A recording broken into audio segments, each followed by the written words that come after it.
기도 감사드립니다. 아멘으로 응답할 때 기도하는 자도 힘이 있고 또 듣는 저희도 이렇게 속에서 하나님의 이렇게 은혜가 있을 줄로 믿습니다. 하나님 오늘도 살아계십니다. 믿습니까? 눈에 보이지 않지만 하나님의 모든 섭리가 역사 가운데 흘러가는 줄로 믿습니다.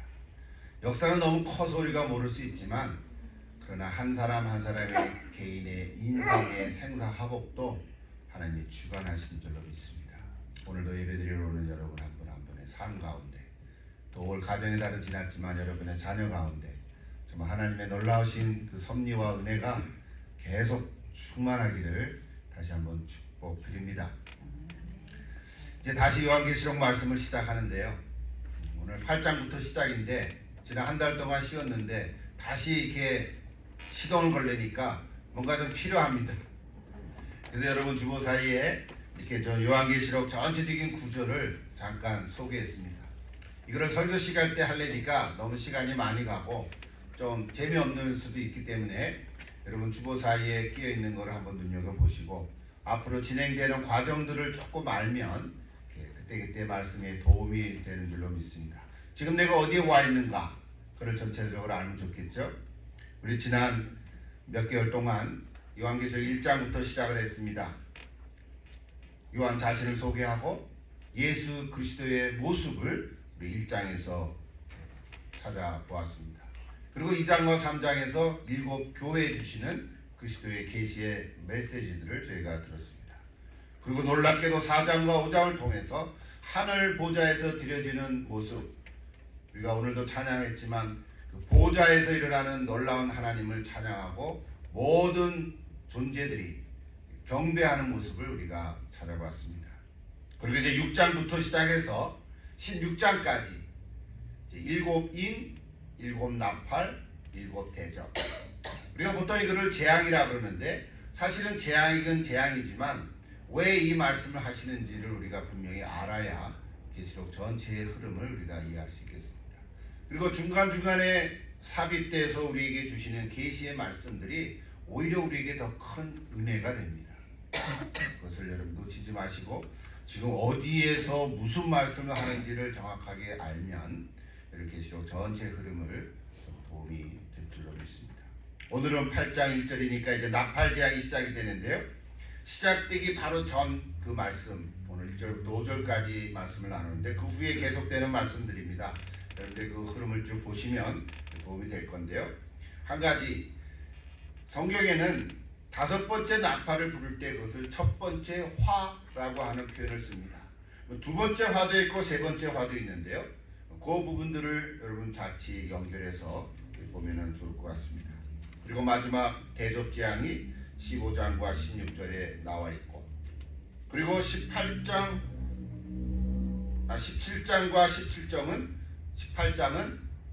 17장과 18장은 또 보충계시로 큰 음료와 붉은 짐승의 심판에 대한 메시지인데 그것까지 이제 대접재앙에 포함하기도 하고 그것은 또 따로 얘기하기도 합니다. 어쨌든 이제 결론적으로 19장 혹은 20장부터 하나님의 승리의 메시지가 마지막 22장까지 이렇게 기록되어 있습니다.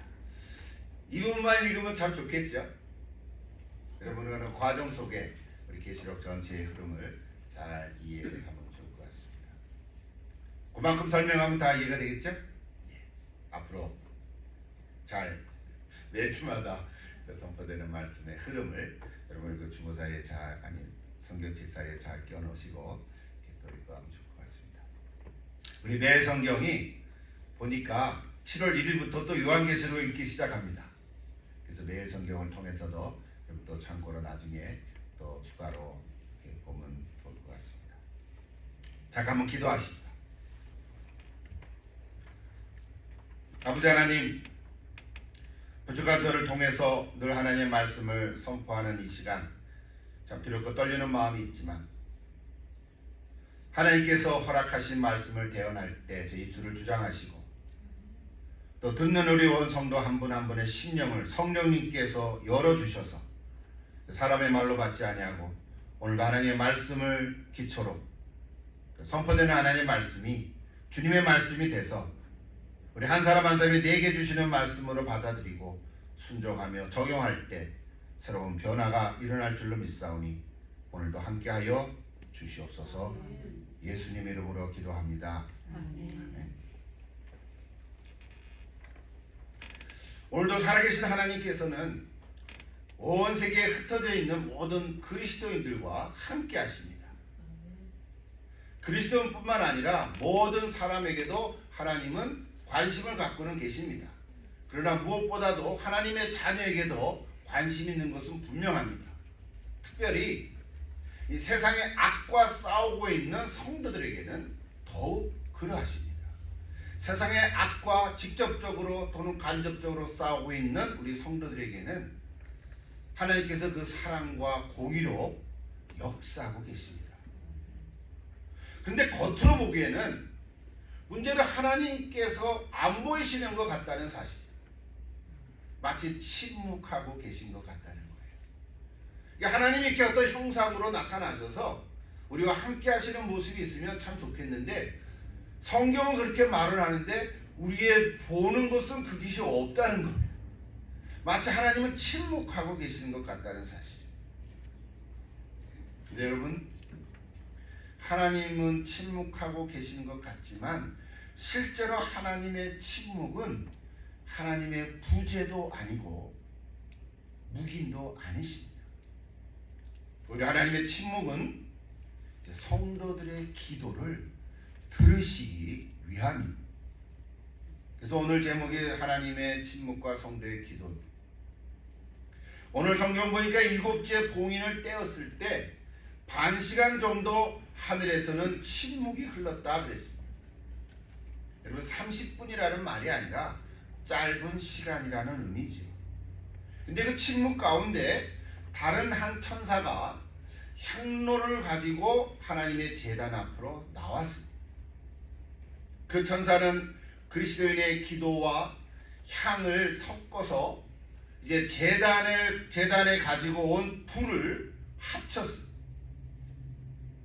그 모든 것을 향로에 담아서 하늘의 성벽 너머로 던졌습니다. 그때 그 향로가 대기를 가로지러 땅으로 떨어졌고 그 결과 우레와 음성과 번개와 지진이 일어났다 그랬습니다.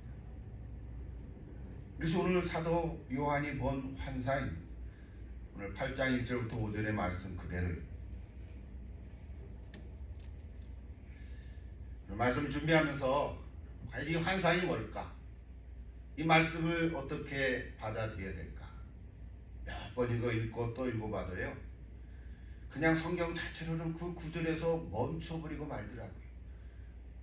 그 구절이 다예요. 그래서 이제 해석이 필요해서 참고로 이런저런 책을 보고 읽으면서 아 좋구나 이런 생각도 들었지만 또 이러저러한 견해들이 있어서 이걸 어떻게 풀어야 되나 하는 생각이 들었습니다. 과연 이 말씀이 오늘 나에게는 무슨 의미가 있나? 그냥 성경 하나 배우면 뭐합니까? 이 말씀이 오늘 나에게는 어떤 의미가 있고 오늘 우리에게는 어떤 메시지를 주시는 걸까? 도대체 어쩌하라는 말인가? 이것이 중요하지 않겠습니까? 지금 사도 요한은 이 환상을 받아 적어놓고 이 글을 나중에 누군가 읽는 사람들에게 도대체 무엇을 말하려고 했을까? 그것을 오늘도 듣기를 원하는 것입니다. 그때 당시 역사적인 현장의 사건도 있었지만 오늘은 우리 그때 사는 사람들이 아니잖아요.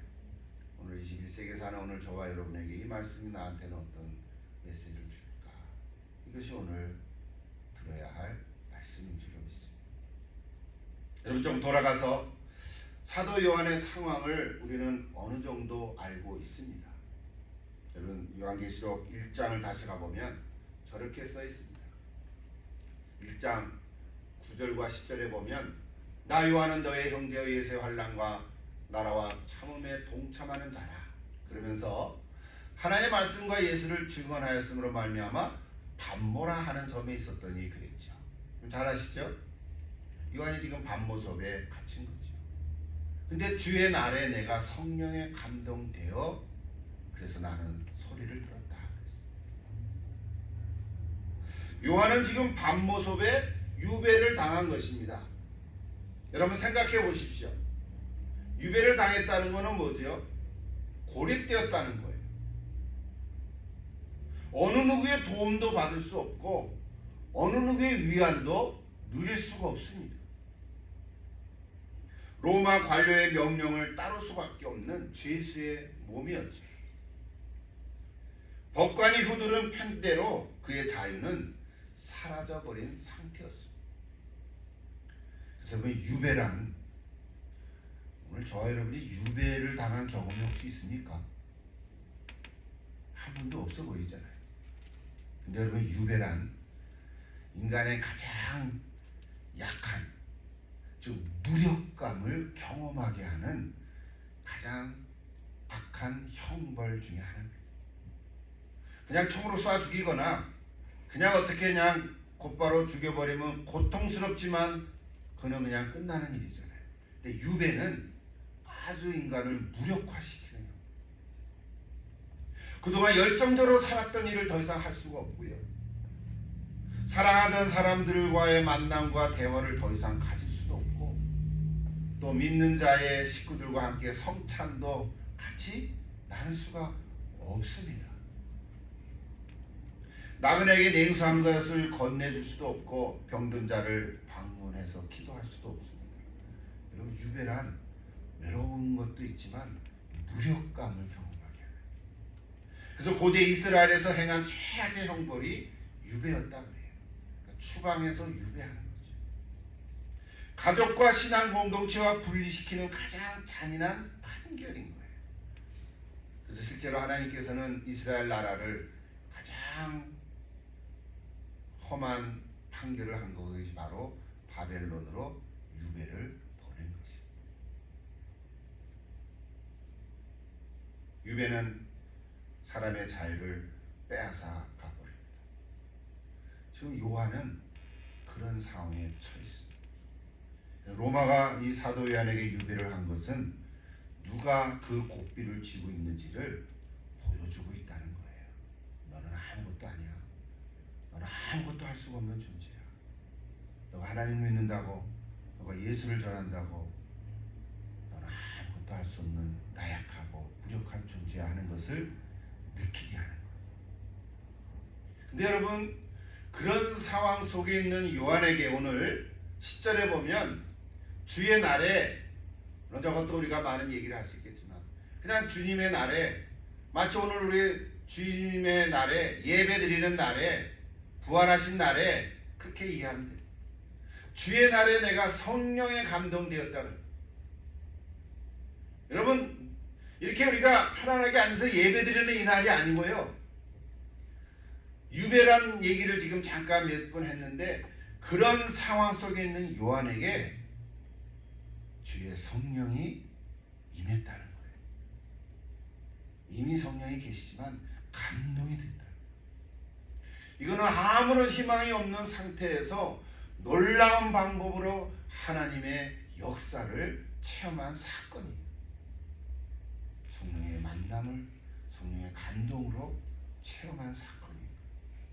여러분, 반모라는 섬의 그 땅에 두 발을 딛고 서 있는 바로 그 자리, 그 시간에 요한은 성령에 감동됐다는 거예요. 여러분, 오늘도 여러분이 성령에 감동되기를 기도합니다.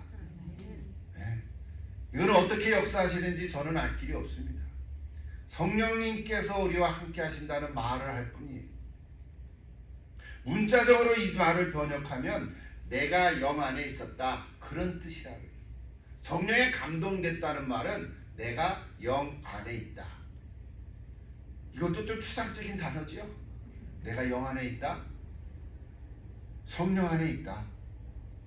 다른 말로 하면 지금 요한은 기도하는 가운데 있다고 말할 수 있어요. 요한은 하나님에 관해서 생각했다는 게 아니에요. 하나님에 관해서 어떤 말을 했다는 것도 아니에요. 그냥 그 기도의 자리에 있었다는 거예요. 그걸 기도라고 지금 표현하고 싶은 거예요. 하나님의 말씀을 듣는 거예요. 여러분이 기도에 대해서 많은 걸 알 수 있죠. 많은 얘기를 할 수 있죠. 뭐 수없이 얘기하죠. 우리는 오늘 기도를 날마다 하지 않습니다. 근데 오늘 기도에 대해서 한 3가지 잠깐 간단하게. 첫째로 기도는요, 하나님께 주의를 집중하는 것입니다. 기도는 하나님께 몰두하는 거고 초점을 맞추는 거예요. 다른 데 관심이 있으면서 하나님께 기도할 수가 없어요. 아니, 그렇게 할 수는 있죠, 말로는. 그러나 그는 기도가 되지 않습니다. 기도할 때는 최선을 다해서 그 기도하는 순간만큼은 하나님께 내가 초점을 맞추는 것입니다. 만물의 중심이 우리가 하나님이라고 말하는데, 그래서 그 만물의 중심에 하나님께 집중하면 내 주변에 있는 상황에 어지럽혔던 것들이요, 혼란한 문제들이 제자리를 잡아가기 시작합니다. 이거의 기도의 첫 번째 얘기예요. 그래서 두 번째, 이렇게 기도할 때는요, 개인적으로는 무력감을 느낄 수밖에 없어요. 내가 무슨 말을 해서 간구하는 내용을 얘기하는 것이 아니라 그 성령의 감동을 받아서 그 안에 있을 때의 기도의 모습은 나는 아무것도 할 수 없는 무력감인 거예요. 뭘 하는 게 아니고요, 그런데 동시에 그 무력감 가운데 하나님의 능력을 경험하는 것이. 이걸 여러분 한번 체험해 보시면 좋겠어요. 이미 경험해 본 분들 있을 거예요. 나는 아무것도 할 수 없지만 하나님은 무엇이든지 할 수 있다는 것을 경험하는 거예요. 그럴 수 있겠습니까? 아멘. 아멘. 나는 아무것도 할 수 없지만 하나님은 무엇이든지 할 수 있다고 하는 그 자리에 내가 그 상황에 머물러 있는 거예요. 이것을 우리는 기도라고 말하고 싶은 거예요. 이것이 바로 성령 안에서의 기도예요. 우리는 기도를 많이 합니다. 근데 기도를 많이 말로 하고 문장으로 하고 아름답게 해보고 멋있게 해보려고 애씁니다. 그 나쁘다는 얘기고 잘못됐다는 얘기가 아닌 거예요. 오늘 이 사도 요한의 그 기도의 모습은 이렇다는 걸 얘기하는 거예요. 기도의 주체가 내가 아니라 성령님이라. 그럴 때는 나는 아무것도 할 수 없는 무력감 같지만 오히려 그 가운데 하나님의 은혜와 평안함과 힘과 새로움을 느끼기 시작한다는 사실. 여러분, 이것이 경험되어지기를 기도합니다. 마지막 하나 더 소개한다면, 그래서 기도는요, 내가 말하는 것이 아니라 성령을 통해서 주시는 말씀을 듣는 것이에요. 듣는 것이 기도입니다. 우리는 말하는 것이 기도라고 생각하는데 사실은 듣는 것이 더 깊은 기도입니다. 그 기도에, 아니, 그 듣는 말씀에 응답하는 것이 그냥 아멘, 하나님 감사합니다, 땡큐, 그런 거군요. 그것이 응답의 언어들이에요. 제가 잘 몰랐어요. 혹은 하나님 잘못했습니다. 하나님 제가 그렇습니다. 용서해 주세요. 그런 것들이 기도의 응답의 언어라는 거예요. 이때의 기도는 듣는 것입니다. 여러분, 입을 열어서 기도할 필요도 있지만 듣는 귀가 열려지기를 기도합니다. 지금 요한은 유배중이에요. 아무도 없어요. 외롭고 아무것도 할 수가 없는 그런 상황 속에서 내가 뭐 하려고 할 수가 없고 갇혀있고 외롭고 옛날 같이 신앙생활했던 사람들이 생각이 났지만 무력한 그 요한에게 성령님이 그에게 함께 있어서 감동했었다는 거예요. 감동했다는 말을 풀어서 지금 얘기한 거예요. 성령 안에 있다. 여러분, 계속 성령 안에 거하시기를 기도하고 축복합니다. 성령 안에 거하십시오. 아무리 여러분이 어떠한 상황 속에 있더라도 성령 안에 거하시면 그 안에 머물러 있고 주님과 만남을 누릴 수 있는 줄 믿습니다. 그것이 바로 하나님의 임재입니다. 하나님께서는 우리에게 말씀을 주실 뿐만 아니라 그래서 우리의 기도에 귀를 기울이십니다. 그래서 오늘 제목을 저렇게 씁니다. 하나님의 침묵과 성도의 기도입니다. 여러분, 그래서 하나님의 침묵은 오히려 하나님의 부재가 아니라 오히려 우리에게 복된 것입니다. 여러분, 하나님의 침묵을 두려워하지 마십시오. 왜냐하면 하나님이 침묵하시는 것 같은 것은 오히려 우리의 기도를 들으시기 때문입니다. 제가 보니까 기도를 여러 가지 어원적으로도 해석이 많더라고요. 히브리 언어도 있고 헬라어도 있고 라틴 말도 있고 우리가 기도라는 거 영어도 prayer라고 하고 기도의 단어가 많은데 그 중에 중요한 것이 두 가지가 있어요. 하나는 무릎을 꿇는 거예요. 물론 무릎을 꿇는다고 실제로 내 시체에 무릎을 꿇어서 기도하는 것도 있고 그 말은 하나님께 다 드린다는 거죠. 여러분, 실제로 무릎을 꿇고 한번 기도해 보십시오. 그러면 마음에 달라지죠. 자세가 달라지죠. 또 하나는 묻는다라고 하는 것이 있습니다. 기도는 묻는 것이에요. 기도는 말하는 것이 아니라 묻는 거예요. 물론 말로 묻는 거예요. 이게 동사형인데 다 명사로 쓰여지고 있습니다. 여러분, 모든 종교들은 다 기도가 있습니다. 모든 종교인들은 다 기도를 합니다. 그런데 누구에게 하느냐가 중요합니다. 무속신앙인도 기도의 형태가 있습니다. 다 기도합니다. 심지어는 나는 하나님을 안 믿는다, 무신론자들도 기도합니다. 그런데 중요한 것은 누구에게 기도하느냐인 거죠. 여러분, 누구에게 기도해야 합니까? 살아계신 하나님께 기도하는 것입니다. 하나님은 살아계십니다. 근데 그 하나님이 나의 아버지가 되십니다. 여러분, 기도는 아버지 하나님께 드리는 것입니다. 어떤 신령한 존재에 하는 게 아닙니다. 산이나 바다나 무슨 고목나무나 돌 등의 어떤 물체에 기도하는 게 아니에요. 여러분, 실제로 그런 사람들이 얼마나 많습니까? 참 나는 그거 생각할 때 도대체 저 사람들이 생각이 좀 있는 사람인가 하는 생각이 들 때도 있어요. 컴퓨터가 이렇게 발달되고 과학 문명이 있는 이 시대인데도요, 영적인 관점에서 보면 정말 무식할 정도로 그런 데 앞에 가서 절하고 기도하거든요. 여러분, 연못가에 보면 동전이 수북히 쌓여있는 곳을 본 적이 있습니까? 참 저런 사람이 있나? 그렇죠. 그럴 수도 있거든요. 그리고 사람들이 만들어 놓은 어떤 신, 우상이죠. 거기에 절하고 간구하는 사람들도 있어요. 무엇보다도 무속인들은 귀신에게도 기도를 합니다.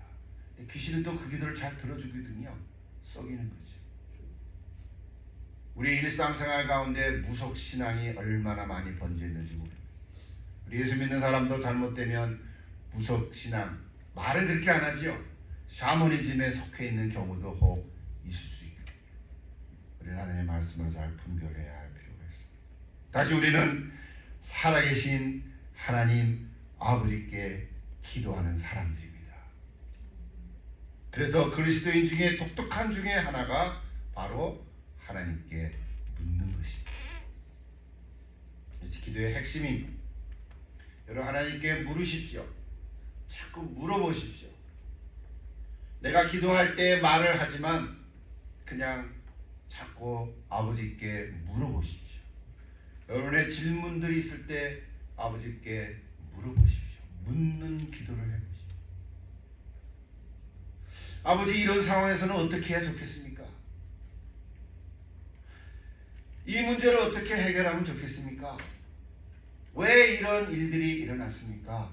한번 물어보십시오.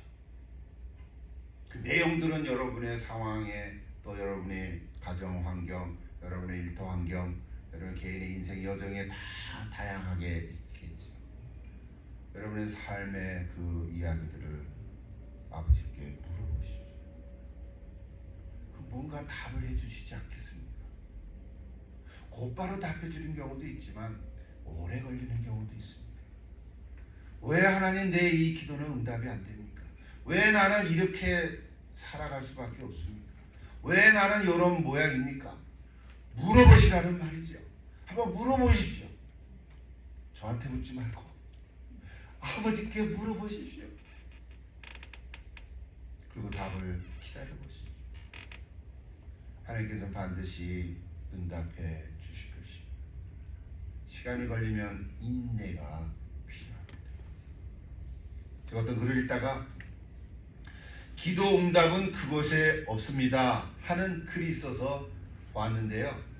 핵심은 낮은 곳에 하나님은 응답한다는 거예요. 결론은 낮은 곳에 하나님 응답하구나. 일리가 있죠. 맞아요. 근데 꼭 그것만은 아니죠. 그래서 오히려 제 말로 하면 이런 거예요. 하나님의 응답은 어쩌면 그곳에는 없습니다. 근데 어떤 곳에 없냐면 내가 원하고 내가 바라고 내가 기도하는 곳에는 오히려 하나님의 응답이 없을 수 있다는 거예요. 그렇지 않습니까? 오히려 하나님의 응답은 하나님께서 원하시고 하나님께서 바라시고 기대하시는 그 하나님의 뜻 가운데 있을 것입니다. 그래서 나의 기도가 하나님의 뜻에 맞춰지기를 그렇게 애쓰는 거 아니겠습니까? 하나님은 악을 심판하실 때 공의로 하십니다. 이제 앞으로 계속 요한계시록 말씀을 같이 나눌 때 하나님의 심판의 이야기들이 나오는데 하나님은 심판하시지만 공의로 하십니다. 인간처럼 인간의 재판관들처럼 누군가의 뇌물을 받고 치우치게 판결하지 않습니다. 편법을 사용하지도 않으십니다. 하나님은 사악한 자의 악행에는 손을 들어주지 않으십니다. 오히려 그들에게 회개를 촉구합니다. 잘못을 뉘우치게 하고 인정하게 하고 회개하도록 역사하십니다. 심판을 통해서 회개하게 합니다. 그것이 심판의 목적입니다. 그런데요, 이거 우리가 하는 말이지만 그런데 악인들은요 그렇게 회개하고자 하지 않습니다. 거절합니다. 하나님의 회개의 길을 거부하거든요. 이게 참 수수께끼 같은 거죠. 결국 제 갈 길로 가고만 합니다. 이제 사필 귀절. 오늘 마지막 5절을 한번 다시 한번 볼까요? 5절을 보면 저렇게 되어 있습니다. 같이 한번 읽을까요? 천사가 향로를 가지고 제단에 불을 담아다가 땅에 쏟음에 우레와 음성과 번개와 지진이 나더라. 저것이 하나님의 응답입니다. 저것이 성도의 기도에 대한 하나님의 응답입니다. 하나님은 공의로운 심판으로 역사하시고 저것이 응답의 모습입니다. 근데 이제 나팔을 불어 가는데 7 나팔을 불기 전에 회개의 기회를 주시는 것입니다. 앞으로 구체적으로 하나님의 공의로운 심판의 모습을 살펴보겠지만 하나님은 살아계십니다. 여전히 창조하신 모든 피조물의 세계를 자연의 섭리대로 운행하고 계시고 역사를 다스리시고 한 사람 한 사람의 인생의 생사화복을 주관해 가십니다. 그래서 하나님께서는 이 세상의 모든 일어나는 소리를 들으십니다. 하나님은 우리의 소리를 듣고 계십니다. 여러분 그거 믿습니까? 창세기 보면 아벨의 피의 소리로부터 시작해서 소돔과 고모라 성의 죄악의 소리도 들으시고 이방 나그네와 고아와 과분의 탄원의 소리도 들으십니다. 전단 잡힌 옷 때문에 떨고 있는 가난한 자의 슬픔의 소리도 들으시고 품꾼에게 주지 않은 싹스로 인해서 원망의 소리도 들으십니다. 이게 다 성경에 나오는 구절들이 하나님은 그들의 소리를 다 들으십니다. 무엇보다도 핍박과 박해를 받는 성도들의 신원해 달라고 하는 의인의 소리를 들으십니다. 그래서 요한계시록의 이야기, 공의의 하나님, 그리고 작은 자의 쉬는 소리까지도 들으십니다. 사랑의 하나님의 모습. 사랑하는 여러분, 여러분의 삶의 형편이 어떠하든지 간에 꼭 아직도 여러 가지 고통 가운데 있다고 해도 아버지 하나님께 기도하십시오.